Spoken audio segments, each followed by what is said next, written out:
we're back. I have the distinct and great opportunity to sit down, and you guys have the opportunity to sit down and listen to Rick Benoit, bowling ball specialist from Brunswick. And not only, Rick, are you one of the leaders of understanding bowling balls and designs and layouts and everything, but you're also one of the best coaches and one of the best people for knowledge and wealth of information that I've run across in bowling. And you know, this gives the top Tenpin people an opportunity to maybe get a chance to meet you, put the name with the face, and tell us a little bit about why you're here in Saudi, here at the Second Kingdom Championships, and a little bit about what you're going to do in the next couple weeks in the future.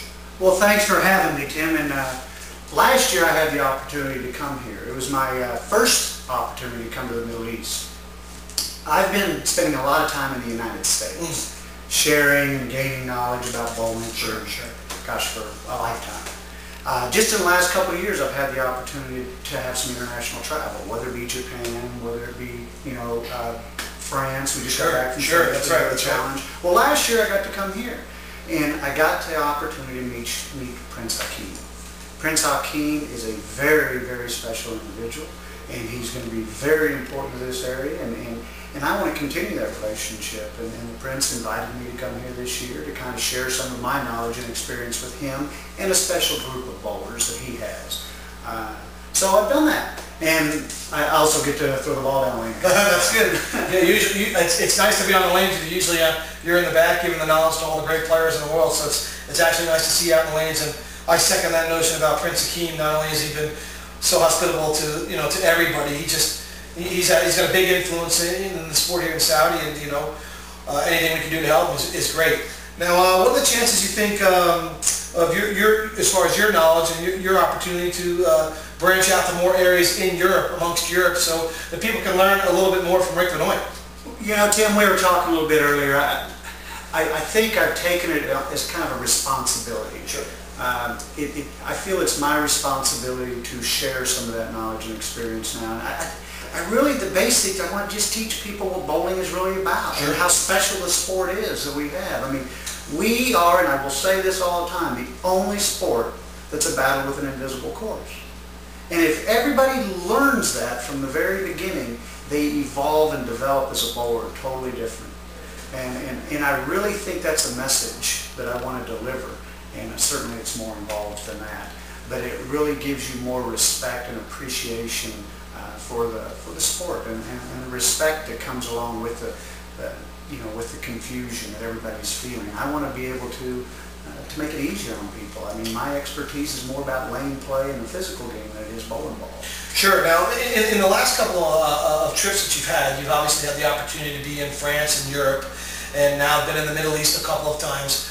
And being that you spend so much time in America with the professionals, and a lot of people on the site follow the professionals, give us an idea about how you think the talent level stacks up. The top players from each country could stack up against the top players from America, because I know that's a question that's asked often amongst bowling talk and bowling chatter. Gift and talent is everywhere in the world. Sure. There's no doubt about it.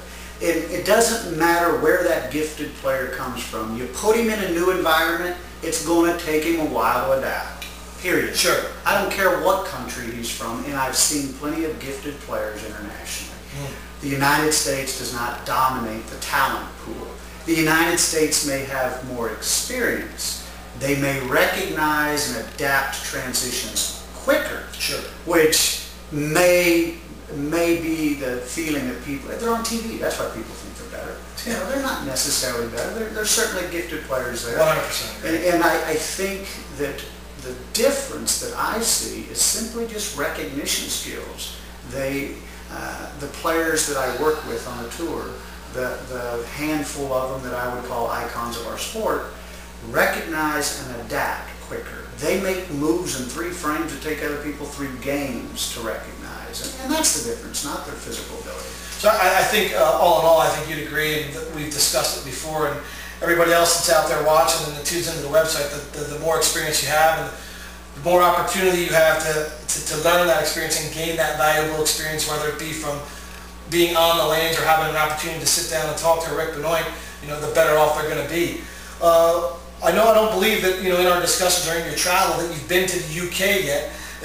is there any chance maybe in the future that, we can get Rick Benoit over to the UK for some of his seminars, or, or even get you on the lanes for that matter, and see what happens? You've certainly taken a step right here. I mean, I could get to the UK and not leave Topeka. I'm a very big family man, and I do travel a lot, and so I'm very protective of my time with my kids when I'm off the tour. Sure. If the opportunity is right, I really have gained a lot of respect and appreciation for the international game. And to be honest with you, I really appreciate the athletes and the respect they have for each other in the international game.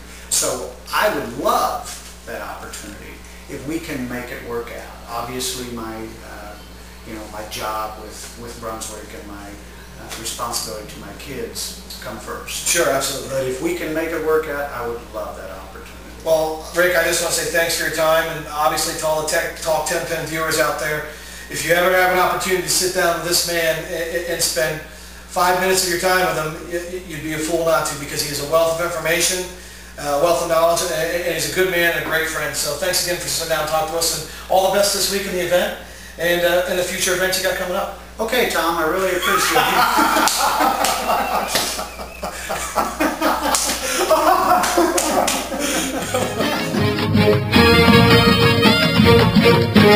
it.